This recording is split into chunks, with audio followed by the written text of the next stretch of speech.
we're here at Summer NAMM 2018 at the Walrus Audio booth, and I've got Tyler Larson from musiciswin YouTube channel, and a lot of other things, which we'll kind of get into. And so Tyler comes with a wealth of knowledge. He's a very proficient guitar player. He's also very educated musically and does a very efficient and excellent job taking his musical knowledge and giving it to the world in certain mediums in different ways.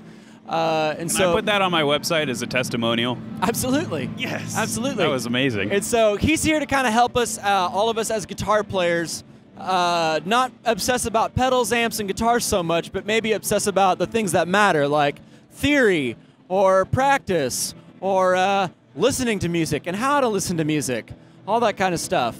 Okay, so I've got a couple pedals and I've got an amp and I sound fine, you know.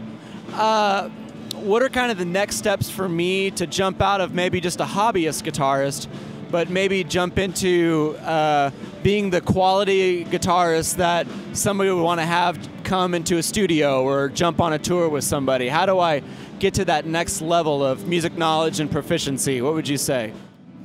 The most important thing I would say is to define your goals. So if you have aspirations to be a great session guitar player, then you should build little tasks that you work towards each day to become a great session guitar player. And that means practicing, knowing how to read music if you want to be a really hardcore session player, knowing your way around the guitar neck and being able to take direction from maybe a songwriter who's like, I want this, but make it more glassy, but make it more floaty, and I want it to do. So being able to be very versatile with your instrument. And then on the opposite spectrum, if you want to become a performing musician, then that's actually very simple. Get out and play. And that means playing for nobody all the time. That's good advice. That's good advice.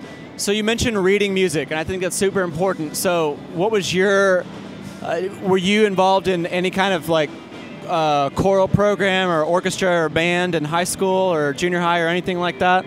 All I knew in high school was the pentatonic scale, and I was really good at that. That guy's playing it right now, actually. It sounds great.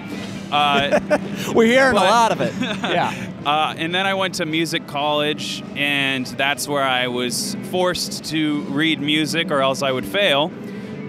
So that's actually a lot of pressure, and that is what being a session guitar player, if we're going to stick to that career path, that's what it's all about, is being able to perform under pressure. And sight reading is not something that you have to have, but you're never better for not knowing how to do something. So if you can do something that a lot of other people can't do, that's going to differentiate you. Everybody can, you know, work with a metronome and get really fast at playing, but it's a different discipline to be able to read music, and it is so much fun when you get it down. You're never better for not knowing how to do something. You guys hear that? Okay, we'll put that on our website. I think that's really actually helpful. a mantra from one of my teachers, Dave Tronzo. So shout out. Is that, what school did you go to? Did you go to college? Berklee College of Music. Berklee College of Music. Is that like a new? Is that a new music college, like kind of like a startup experimental program? Yeah, it's. Yeah, I don't think I've ever heard of it. Yeah. It's coming up though. It's pretty good. Okay, very cool, awesome. Okay, so practice, learn your theory, learn how to read music. So you're known as a great music instructor for the masses out there. But part of your charm that you exist with is that you have a wonderful and enjoyable educational YouTube channel where it's always a different flavor, and it's very exciting, and it's always something that you don't know what you're getting into, but every time you get into it, you're really glad that you did. So for you, what are the special ingredients of a good YouTube product demo?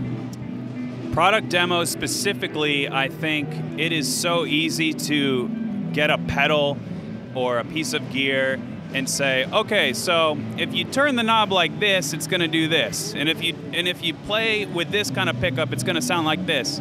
And there is like 2 YouTube channels that already do that like perfectly. Like, we're never going to be better than them.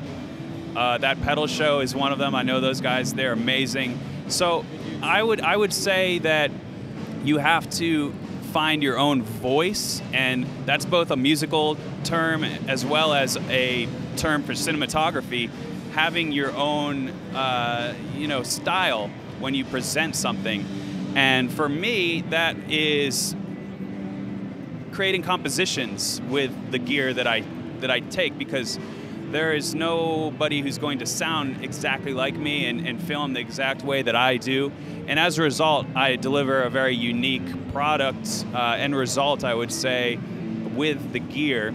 And it demonstrates it in a way that I would use it, which is sticking to what I think is the most important ingredient for any YouTuber, is authenticity.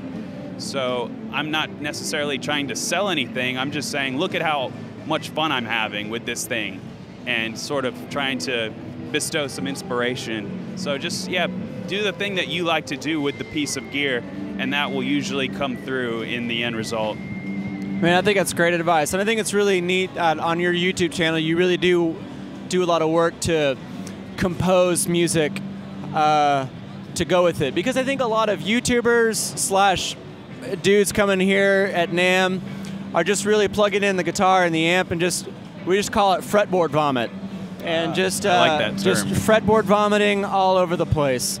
So I don't know if there's a good answer to this question, but how do you go about, and if you're going to play with people and record music, I think this is really crucial, but how do you go about creating and curating like really good parts for music that people might want to listen to?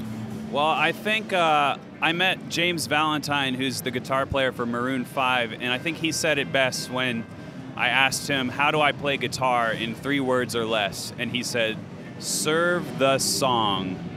So essentially what that means is listen to the musicians around you, and if you are playing with other musicians, listen to what the drummer is doing and try and complement that, or listen to the bass player and work out something that isn't just mirroring that necessarily. Unless you're playing thrash, then stick with the bass player. But try and be unique and original with the way you interact with the musicians around you. And if you're just creating solo stuff, treat it the same way. Treat it like you're 4 different musicians, and try and play off yourself. One of the coolest things that I ever did on accident was I put on a drum loop and I played some funky riff, and then I muted that riff and played something completely different in the same key. And then I muted that, played something completely different, muted that, played something completely different. And then I put them all together and I just pressed play, and it was like the most awesome thing that I've ever written. And I couldn't have written it without completely isolating myself from myself, if that makes sense. So yeah, just playing off the other instruments is so crucial. Listening. Serve the song. That's really helpful. Okay, so last question. If people want to take more, digest more of your content, more of your educational content, things like that, where can people go after they watch this video? I would just say check out YouTube and type in musiciswin and you'll find me. So you can find awesome gear stuff if you like looking at pedals like the Walrus audio pedals. I think I've used pretty much every one of your pedals and featured them because they're amazing. It's another thing. Never do anything on your YouTube channel that you don't actually like. Because then, again, the authenticity. You got to actually like the stuff you're using. Anyways, gear stuff, music theory. If you're a complete beginner or advanced, it's all there. And tips, tricks, and licks if you just want to jam. I dig it. Musiciswin on YouTube. Tyler, he's a great guy. Thanks for being here, man. Appreciate it.